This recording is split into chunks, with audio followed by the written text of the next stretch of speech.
Hey guys, welcome to another Reviews in the Flash. Today I am reviewing Unholy Grail by Cullen Bunn.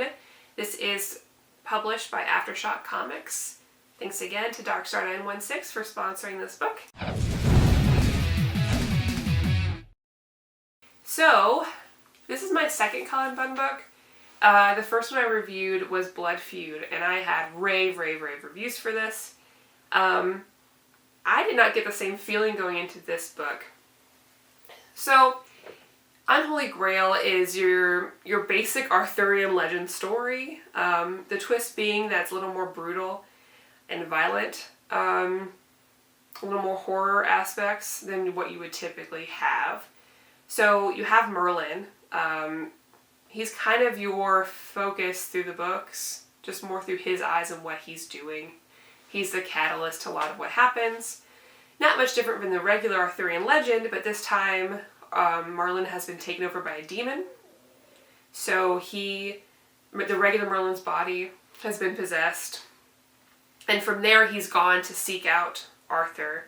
So he can kind of raise himself to a power, or position of power, and manipulate Arthur's journey to the throne. So you have a lot of the same characters throughout. You have Guinevere, you have Lancelot, you have Knights of the Round Table, Lady of the Lake, Excalibur, all of these things, but with a more edgier twist to some of these.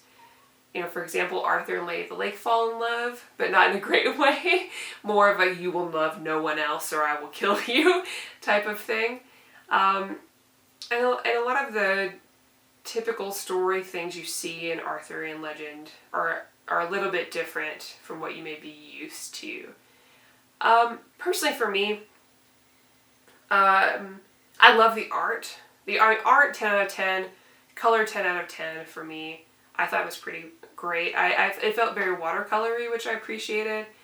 It was true to form. It felt very of the time. It felt very of the genre, that very fantasy, medieval feel. But the story didn't quite get me. And I can't put into words why exactly that is. I didn't feel like the edginess of the story really added anything to it. I love horror. I love dark twists to things.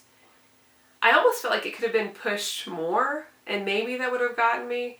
It didn't feel like a big enough risk taking. I can see what Bunn was trying to do, but it just, as someone who's read a lot of these stories, I just feel like I needed more for it to feel different from the same old of this. I didn't feel like I was very attached to any of the characters. It was just like I was just watching this happen. Yeah, maybe just more time to develop these characters and make me care about any of them. So if anything happens, I just don't, I don't care about them. So unfortunately this ranks pretty low for me. I mean, maybe even the 4 out of 10 range if I had to rank it. I would recommend this for somebody who maybe isn't as familiar with Arthurian legend, or maybe if you are, maybe you'll like this a little bit more than me. I'm interested to see what you all think. So if you pick this up, let me know what you think. This is not for me. I think I would continue on with this story, because this is volume 1 of a series, if the Unholy Grail led to a different legend in the second volume. So if this one focused on Arthur, then maybe the next one won't be Arthurian, it'll be like a Viking story or something else. Then I'm interested, I think, just to see how this grail, or if that's the totem that's going to affect all these stories, how that affects everything. Yeah, so let me know what you all think. Please like, comment below, subscribe to our channel. We also have a Patreon. So if you are interested in supporting us in any way, we have opportunities to vote for future videos, to see some behind the scenes. Thank you all so much for checking it out, and I hope to see you next time.